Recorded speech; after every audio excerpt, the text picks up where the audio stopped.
The best business decisions don't always come from data. They come from conviction and action. But most founders hesitate waiting for the perfect conditions. As the founder of Veii, an apparel brand, he raised $40K in 30 days by simply reaching out to every contact in his phone.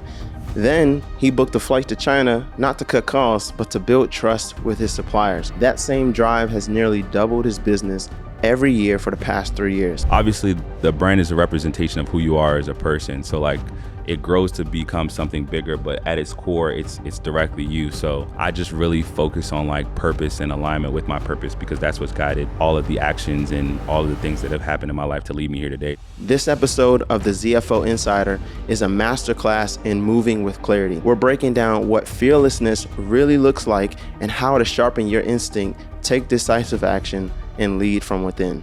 Let's dive in. What's up, Ike? What's poppin', man? How you doing, bro? Doing pretty good. Thank you for having me on the podcast. Nah, thanks for accepting the invitation. No problem. Honestly, Hey. on a whim. Yeah, hey, you come to my spot, you set up. Hey, you can record anytime, talk to me about whatever. Yeah, we're actually in the Veii studio. In the dojo, this is where everything happens. All the production, all the inventory, spend sleepless nights, long nights in here, all types of things. Yeah, this is awesome. Thanks for the invitation. No problem. Yeah, so we're just really talking about fearlessness in business. Yeah. And taking action. Yeah. Honestly, bro, like from the outside looking in, like you are the best action taker I've literally ever seen. I'm not even joking. Like, and maybe it's because of the seemingly randomness of some of the actions, but I think it has really made a mark for your brand. Yeah. Like when Veii is doing something, whether he's running a marathon, Yeah.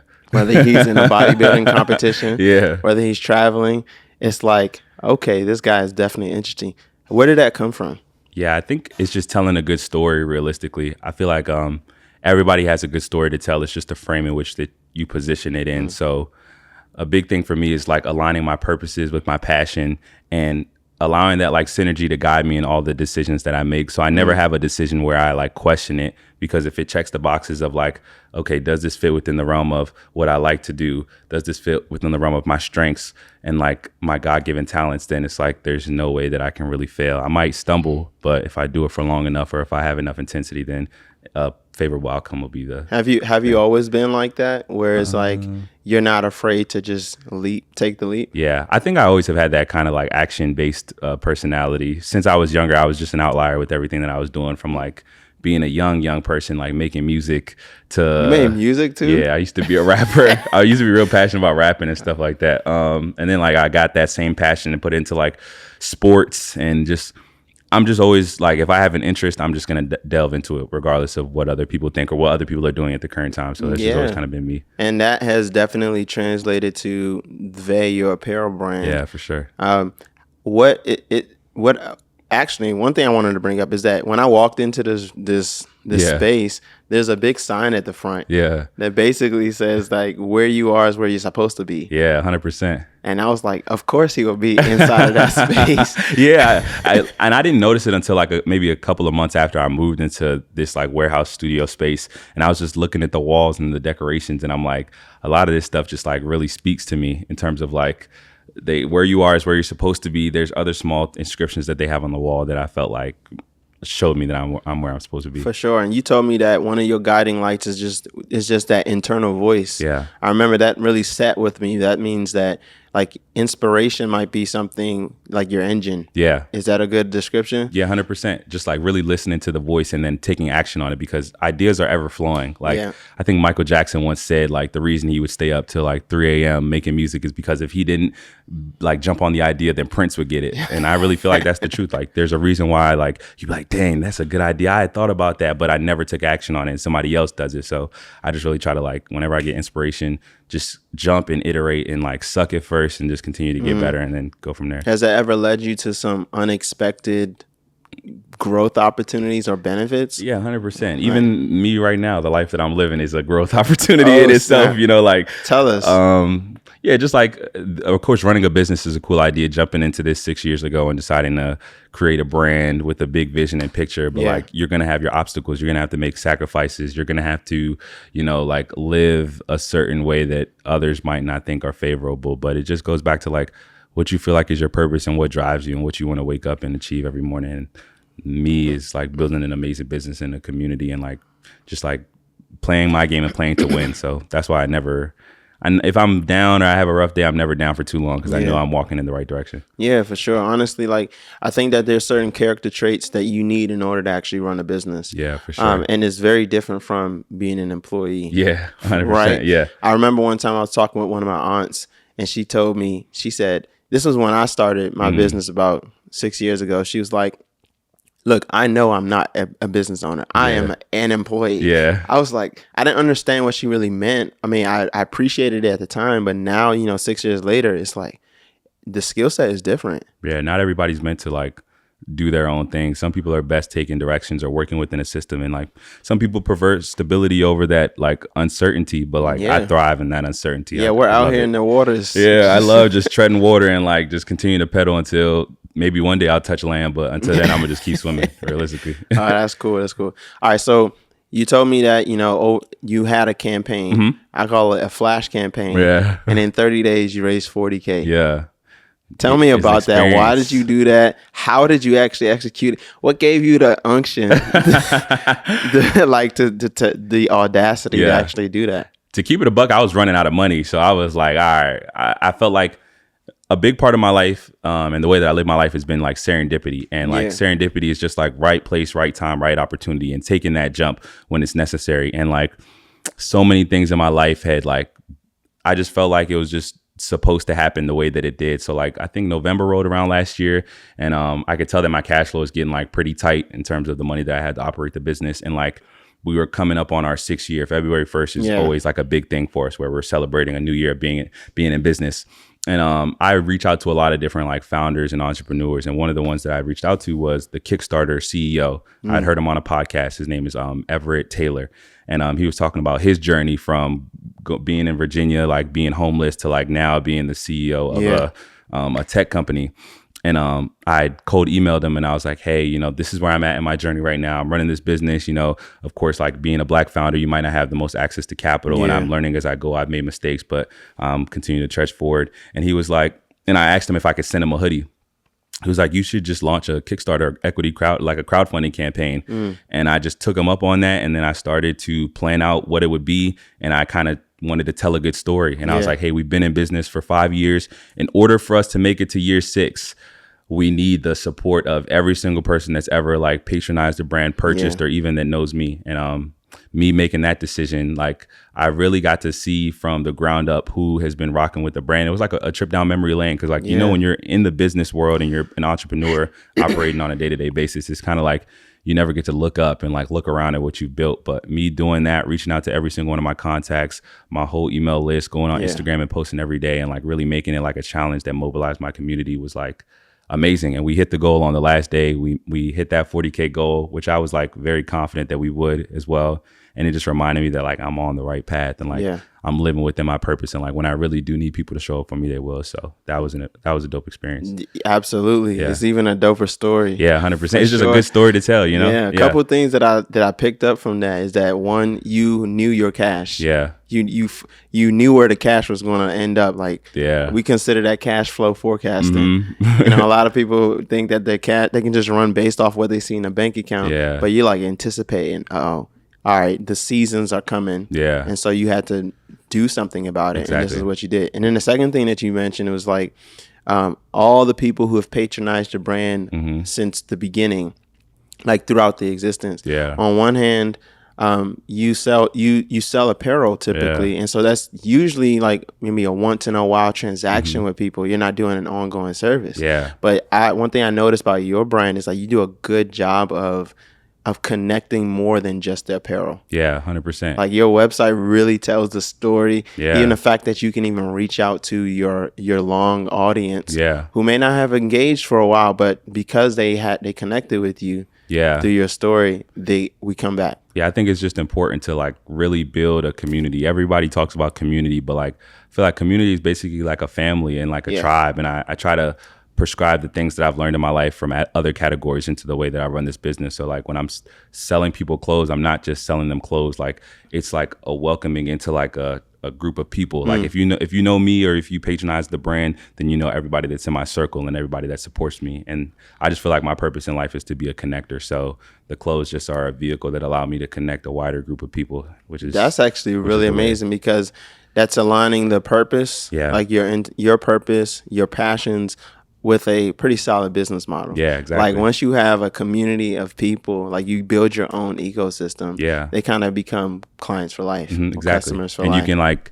You can sell clothes, or there's an abundance of things that you can do once you have that strong community of people. For sure, and you're doing some of those things. You told me that you have an event that you're hosting. Tell us about that. What's that about? Yeah, so we're having a Juneteenth event on Thursday, June 19th here at like our warehouse space. And I think last year I went to a Juneteenth event, and I was like, I feel like I could do something like this and like really highlight some of the Black businesses in this area, and then just bring people together, and then have that be under the brand umbrella. Because outside of selling clothes, I genuinely just want to like uplift my community and like this area that I live in and that the brand is located into. So I was like, all right, let's plan an event. Let's get vendors. Let's get people. And let's just like bring people together, and then good things will come from that. So that's nice. And so is there like is it a structured, organized, like with agenda, or is it kind of, hey, come and look at all the different brands in the community and expose them? Is that exactly. Just give them exposure. Yeah, just like taking my audience and my following and the people that want to come out for Veii, and then highlighting other brands too, and then just getting people together that might not have. There's probably a lot of people that I haven't seen in a while that'll come to the event, because it's just a good touch point to be like, hey, how are you doing? How's everything going? Maybe buy some products, check out some of these other local businesses, and just like come together. And it's a good marketing campaign as well. Absolutely. Absolutely. I think a couple years ago, I saw that you had done this campaign with T-shirts related to, and like got it into some space with the NFL. At one point, I forget what it was, but I knew, all I can say is that he got his brand in front on, like, it probably was on TV, or some famous dude was wearing it. I was like, how did he connect and get there? He obviously is shaking hands in the right places. When you try to break into spaces like that, particularly in your sports, how do you go about that? Do you you're a connector, but do you just, hey, cold call everybody? Nah, I would say you like never know when somebody is going to be useful to you. So like building strong relationships with folks is so important, because like someone might not be like a resource to you at the moment, but it's good to connect with them, stay up to date with them, even provide them with resources, or just like be useful to them, because you'll never know the day where they'll know somebody, or they'll be in a space or a place where they can advocate for you. And a lot of things is just like, it's not what you know, it's really who you know. The difference between you getting an opportunity and you not, it's like one person in one organization on one team or in one department just saying like, yeah, like he's solid, go ahead and like thumbs up, like let's go ahead and do this. So like I just try to make sure that everybody that I come across, I really treat them like they're the person that I'm going to need to get to the next level, because we all need each other at the end of the day. Sweet. So the brand is located in Maryland. Right. But a couple weeks ago, we're actually in a class together. Hands on. We're in this, I was a crash course MBA course with Goldman Sachs. But on day one or week one, you were in China. Yeah, literally. It's crazy. Crazy to think about it, honestly. He calls us up and he says, yeah, I'm out in China just meeting with my suppliers. And everybody's like, for real? That's crazy, yeah. Like, tell us even how you got there. You told me it just kind of happened so fast. Yeah, so after that Kickstarter campaign, I was like, bet we have a little bit of bread now. Like, what's the next step for me in this journey as an entrepreneur? And I just felt like I've been working with my manufacturers for 5 to 6 years. 6 years on February 1st, I was like, it's time for me to go to China. And like serendipity just kind of spoke to me in a way where like I needed to put myself in a space where I could like receive the abundance that I knew that was supposed to come to me. So like a lot of things just kind of worked in my favor. Canton Fair is like the biggest fair that they host in that part of China, where all of the manufacturers meet. And then there were some like people on Instagram whose content that I followed that were also doing activations in China. Like the odds were activation. What's that? Like pretty much bringing people together to show them the different like warehouses or manufacturers or fabric, like just hosting an experience kind of where it's like everybody from these different industries come together, and we'll just like networking event, basically. Yeah. Okay. So I just looked at flights and I was like, I have a Chinese visa from 10 years ago when I played football in China. So like, wait, you play football in China? For like a summer. You see, that's what I'm saying. This guy has done so much. Football in China. He's run marathons. Hella side quests. He's bodybuilding, has an apparel brand, running events. Like, you don't shy away from doing things. Yeah, I feel like life is long, but it's short because at the end of the day, I don't want to have a regret of being like what I didn't do, you know? So if there's ever an opportunity where I can do something that interests me, like I'm going to go for it first. And then like, if it comes with repercussions, I'll think about them later. But like, there's never been an opportunity that I took or a place that I went where I was like, dang, I regret having gone to this place. Yeah. Like everything is a learning lesson or an experience in itself. So tell us about one of those learning lessons. I know that being go, it can be great, inspiring, and probably look really cool online. But I'm sure that there are some slowdown periods. Has there been any time that you've had to overcome like self-doubt? Or is that not in your world? Nah, 100%. I feel like I'm my own biggest critic, and sometimes like within the business, I'll just realize that like I have like a big picture type of personality when it comes to like the day-to-day logistics and like looking at the balance sheets and things that we're learning in our class. I'm realizing like, oh yeah, like this is where I'm not the strongest. So like this is where like I've been slacking, and I've been able to run the business and like keep it moving forward for the last 6 years. But I think about how much further my business could have gone if I would have just like taken a step back and like done more with less and just like really focused and honed in. But whenever I have those periods of like doubt, I just remind myself that like everything does happen for a reason. And like I wasn't supposed to learn those lessons at that time. Yeah. I was supposed to learn the lessons as they came. And that's why I'm here right now. Bro, I'm supposed to be. That thing right there is something that I feel like, I don't know if only entrepreneurs can really speak to this, but people who are going for long journeys, who are really working on long-term projects can really understand that. Yeah. Because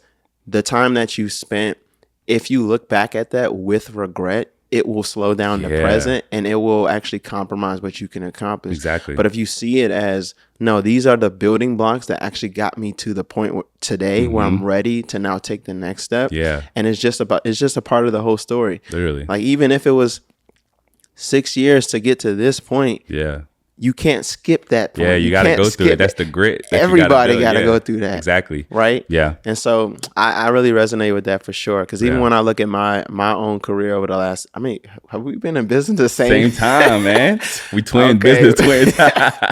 Okay, yeah, 6 years. It's just like, man, like if I knew what I knew then, I probably would move faster. But if I probably wouldn't become the person who I became now. Yeah, 100%. If I like skipped that and just had the information. Yeah, and the discipline too that you gain from those years of like making mistakes and iterating and like having your peaks and valleys is like it really hardens you and makes you who you are now. To like I'm able to withstand and sustain like plenty of adversity now that I might not have been able to at the beginning of my journey if I had like exponential growth off the rip. So like, I'm just grateful for the journey, and I just like I pay homage to the game because I'm putting my time in. That's it. Yeah, you got to. You got to. Honestly, business ownership is really about your journey. Yeah. Like the growth of yourself. The better you become, the more mature that you become, the better the business actually becomes as well. Exactly. The business don't grow unless you grow. That's number one. There you go. All right. So you invest a lot into having real connections with people. Yeah. Like through your community, going to China, meeting your suppliers. Sometimes that goes against I would say, the cost first person. Yeah. They might be thinking of cost before the relationships. Yeah. I would presume that, that might be flipped on how do you handle that when it feels like the thing that you want to do, the action you want to take might actually cost more than you can handle at the moment? Yeah. Like, what is your mentality when you're faced with those? Yeah, I think of course the numbers are the numbers, like 1 + 1 = 2 and 1 - 1 = 0. But like when it comes to like a bigger picture of like relationships, the most valuable thing is like your reputation, and like the most valuable thing you can give is like goodwill. Because if you have a good reputation and you have plenty of goodwill, there's like literally an infinite amount of things that you have access to. Like if people know that you are that person with integrity, or like you are that person that is like always looked out, or that person that's always been for the people, like they will always show up for you, or they will always like patronize whatever services. Or if you're in a slum, like they'll always like come and support you. So like, I just think forward.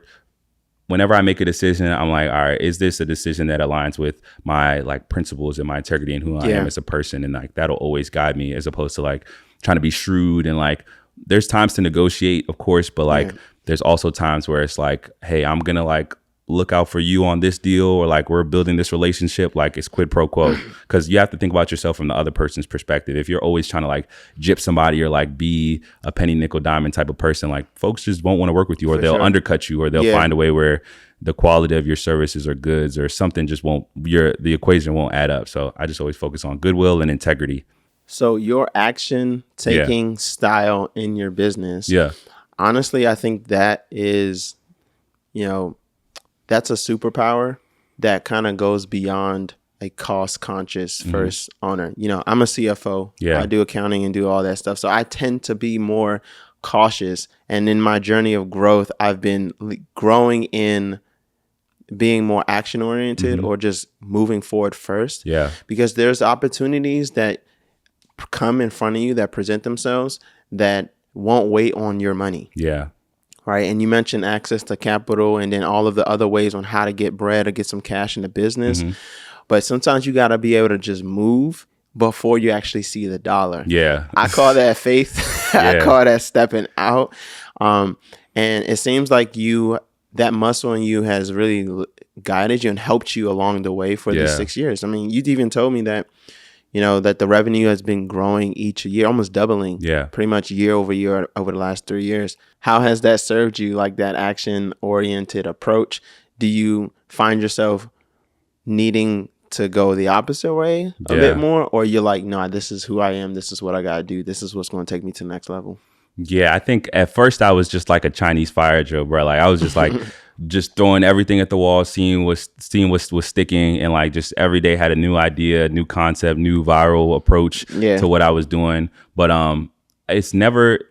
there's never like a L. It's just a lesson. So like I've never been faulted for being action first, because like at the end of the day, like I'm running a company and I am disadvantaged in a lot of ways, but in order to run a successful business, you have to take your disadvantages and turn them into advantages. So like I might not be as big as like the big conglomerates like the Nikes, Adidas, or Under Armours, or even a lot of my competitors that are adjacent to me, but like what I can do is I can move fast and I can build relationships. So like just being able to like listen to the beat and the pulse of what's going on in society, what's going on social media, or even listening to my inner voice of like what's speaking to me right now, what needs to be spoken on, has allowed me to just really be authentic in terms of how we speak and appeal to our customer and our demographic. So like that action-based approach has never faulted me, but I feel like as I progressed on my business journey, I've been able to kind of hone in on like, here are the people that respond the best to what we have to offer. Here are the products that respond best to, that are like received best by the people that respond best to what we have to offer. And then that way it's like, I can move faster, but be like a laser. Instead of like being like a bazooka shooting everywhere, like I got a scope and I'm literally just like hammering that joint. Whenever I need to go, I can just like hone in and just be a missile and shoot directly towards my target. So I feel like that's been the progression of my business journey. Before I was just like a bomb, you take it, throw that joint, and now it's like I'm really a targeted grenade with everything that we're doing. For sure, you're getting sharper, more precise in everything you do, especially in the marketing and your target audience. Now, when I think about business, I like to think about this. I think about it in a equation, right? I kind of like doing math a little bit, but I think about it as I call it the offer minus your fulfillment minus management equals profit. Each of those elements is a different department in the business or skill set, if you will. When I think of the offer, the marketer, the salesperson, the connector, the fulfillment is the delivery of the actual thing, the quality of your good. The management is like managing, allocating the resources in the business. Where would you say that your strengths lie? State it out for me again. The offer, the offer, fulfillment, and management.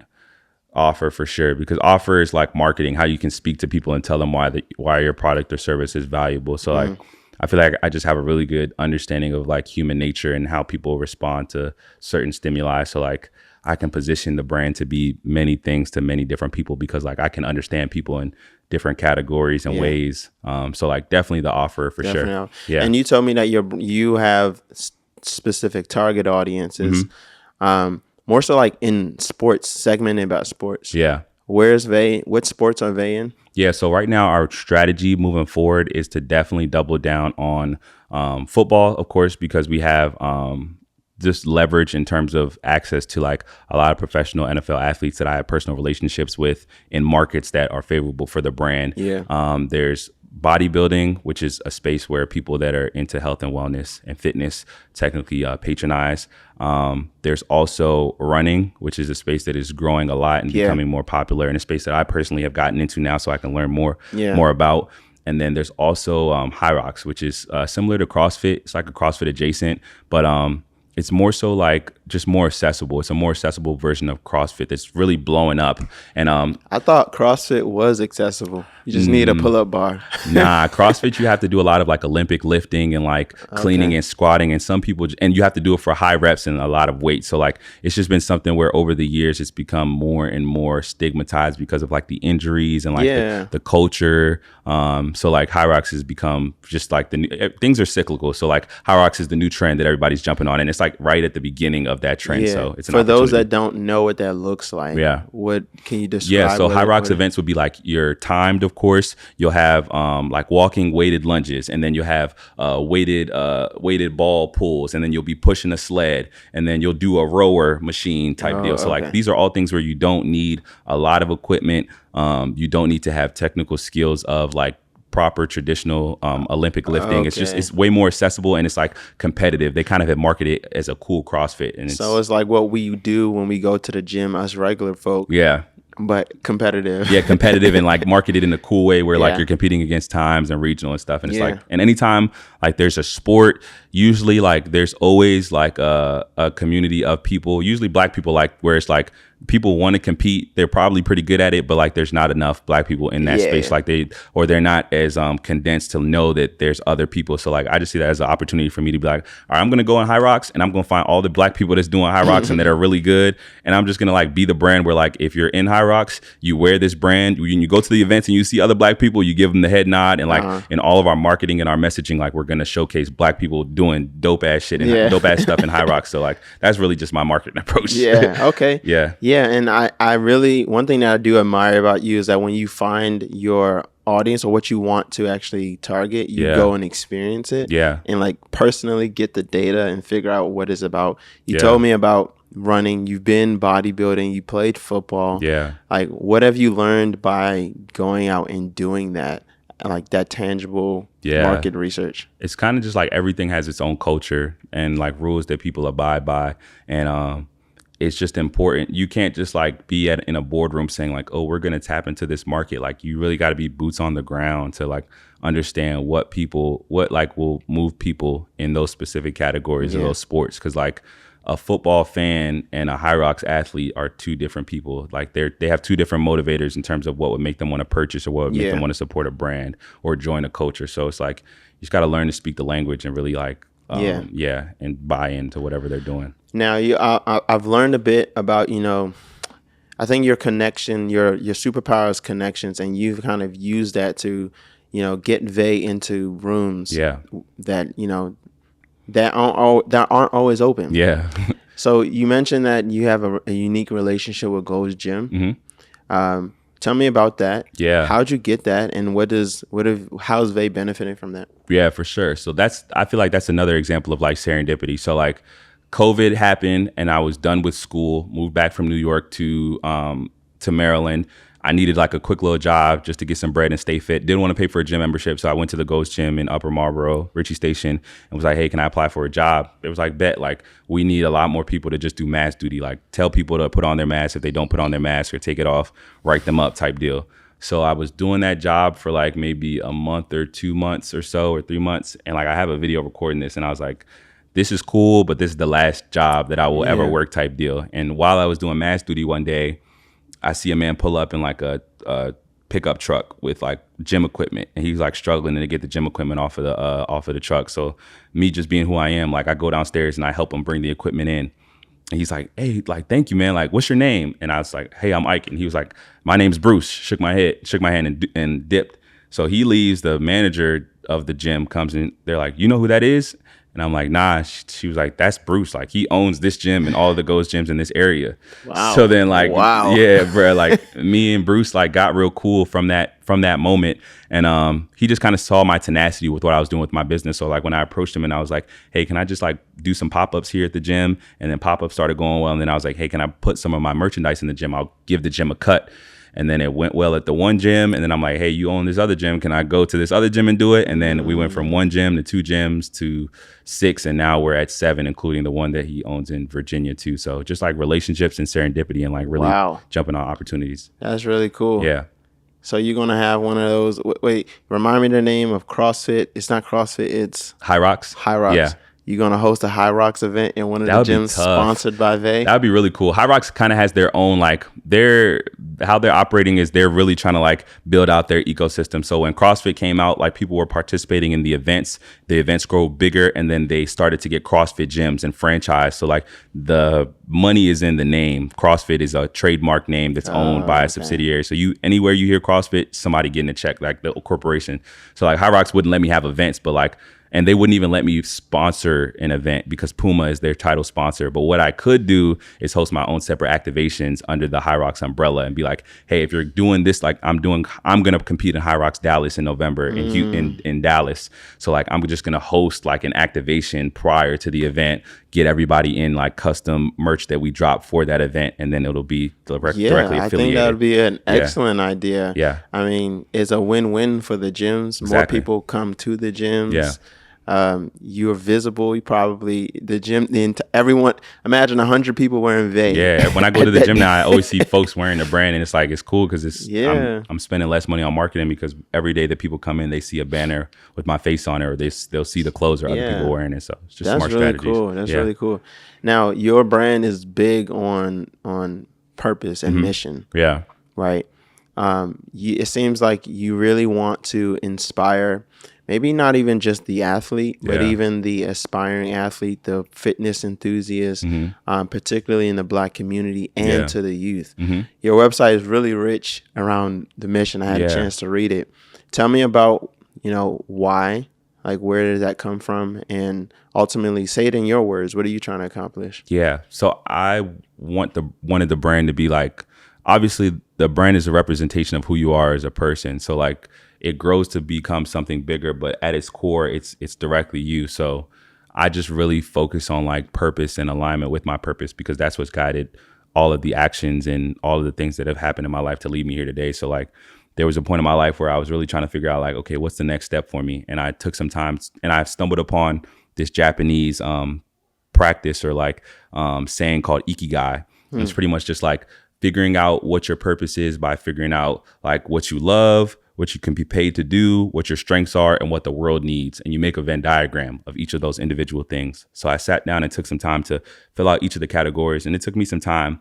And then from there, you have intersectionality, where you figure out what your passion is, your vocation. I literally have every order that we fulfill. I send this out, and then I show them my Ikigai. Right there, yeah. So like you have your profession is your strengths and what you can be paid for put together. Your vocation is what the world needs and what you can be paid for. Your mission is what you love and what the world needs. And your passion is your strengths and what you love.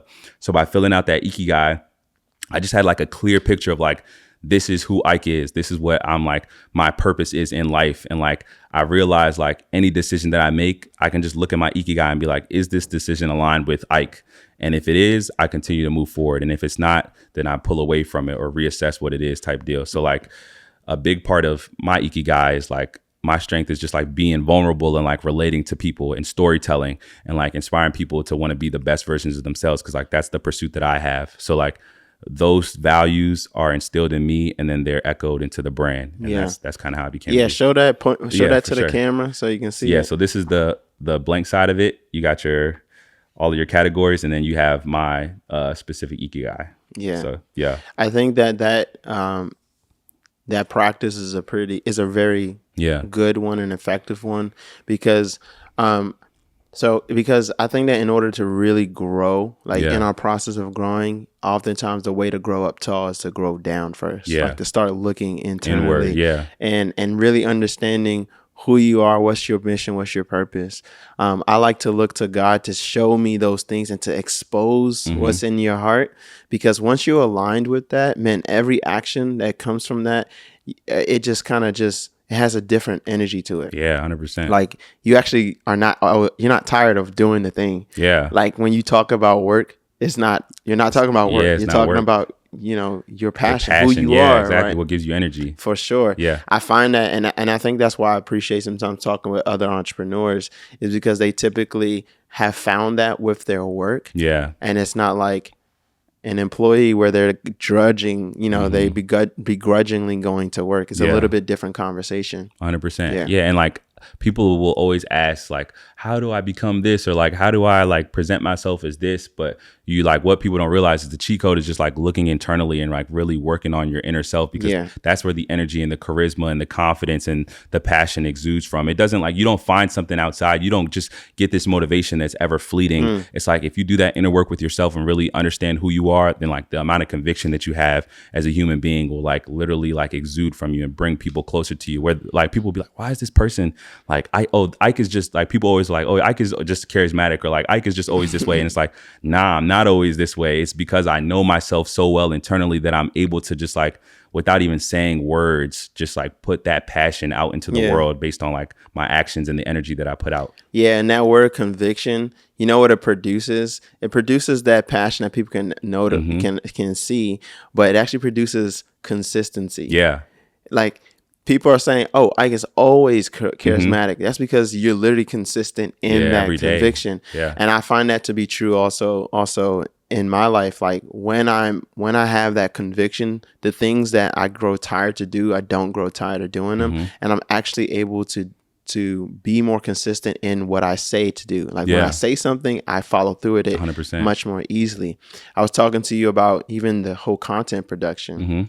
How like over the last few years, it's been really hard for me to figure out how to be consistent with it. But once we started to introduce something I'm interested in, something I'm convicted about, which is video production. Yeah. Right now it's like, man, it's flowing much easier. I have a grace for it now. Yeah. And that's what birthed this podcast. Really. Yeah.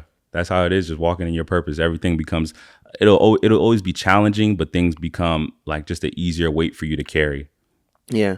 Let me ask you this question. Is there an amount of money that somebody can come and pay you to close up shop with Veii?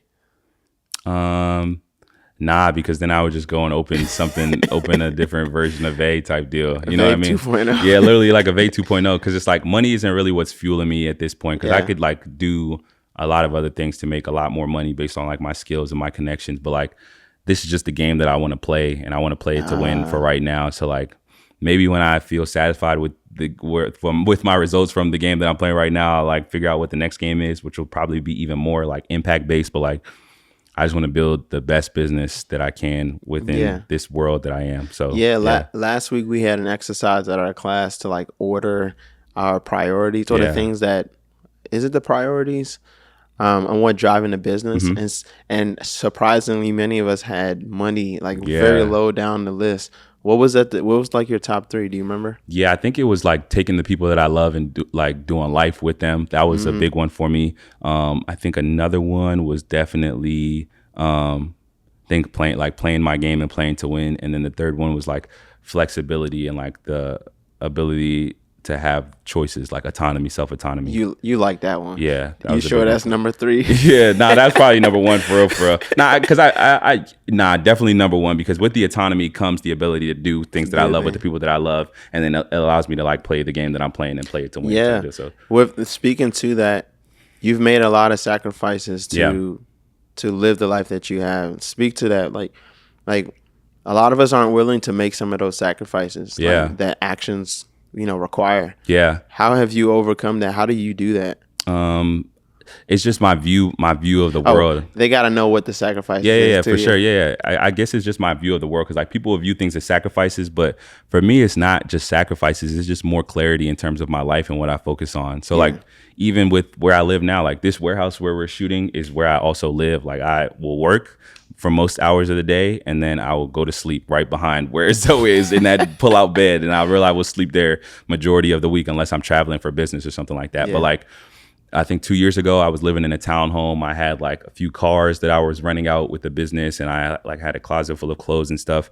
And I just started to realize, like, I don't know, like a simple life is a good life, is an easy life. So I just worked on starting to reduce all the things that I had that were taking up mind share in my life. And it just moved me to make the decision to move into the warehouse full time and work full time on the business and really like prove to myself that I am who I say that I am. So like people would view my life as like crazy because like, how do you have like one box of clothes? Like, how do you have 2 pairs of shoes? Or like, how do you like live in a warehouse with no windows and stuff? But it's like, it's just what I love to do, bro. Like this, for this part of my life, like it's cool. I enjoy it. And it's a story. It's just another good story for me to tell at the end of the day. So for myself and for others. For sure. And there are certain things you cannot learn that we all would never be able to learn unless we actually did the thing, this. Yeah. And so you're getting some life lessons that only you can learn by doing this thing. 100%, yeah. And so the stories you would tell, the lessons that you would teach will be phenomenal. 100%. So I want you to speak to other founders who are trying to take action, right? A lot of us, we want to take action, but oftentimes we feel overwhelmed with that next big step. Yeah. What would you say to somebody as a way to overcome that hurdle and simply just take that next step? Yeah. All right. What can I say? I'm going to look in the camera for this one.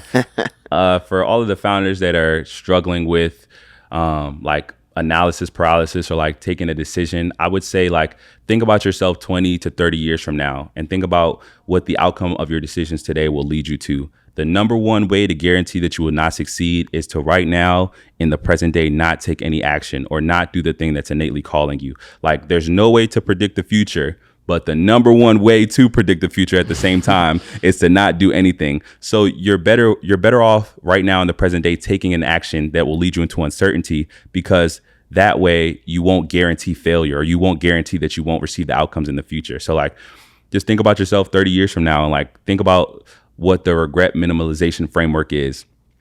I think Jeff Bezos said this like in 2003 or something like that. He says, when I'm 80 years old sitting on my deathbed, this is how I will analyze all my decisions in present day. Will I have regret doing this or will I have regretted not doing this? And honestly, like there's very few things that I would have regretted right now in my life having done, because everything that I've done in my life has led me to right here where I am today. And the worst thing I want to do is regret not having done things. So like just have that bias towards action. You're going to make mistakes. You're going to mess up. Everybody does. But it's just like how fast you can learn from those mistakes and iterate and just like be transparent and honest with the people that are supporting you, because like they'll give you feedback. And the best way to improve, whether it's in your marriage, your family, your business, your life, and even as a person, is just to like, how fast can you learn from the past and learn from others too? Dang, how fast can you learn from the past? Right, start freestyling. Cool. Yeah. All right, for those who are aligned with the vision of Veii and who want to tap into that community of purpose that you're building, where can they connect with you? Where can they find you? Yeah, for sure. Yeah, so they can go to our website. It's Veii Apparel, Veii Apparel.com. They can follow us on all social media at Veii Apparel as well. And then just I guess focus on just being a better version of yourself every day. Every day when you wake up, tell yourself that you're gonna have a great day on purpose, because just by doing that, like taking the next action and not thinking about some big world outcome that you want to achieve, like you'll be closer and you'll represent what the brand is and what it means to me. That's it. Yeah, 100%. Appreciate you having me, man. Yeah, no worries. Thank you.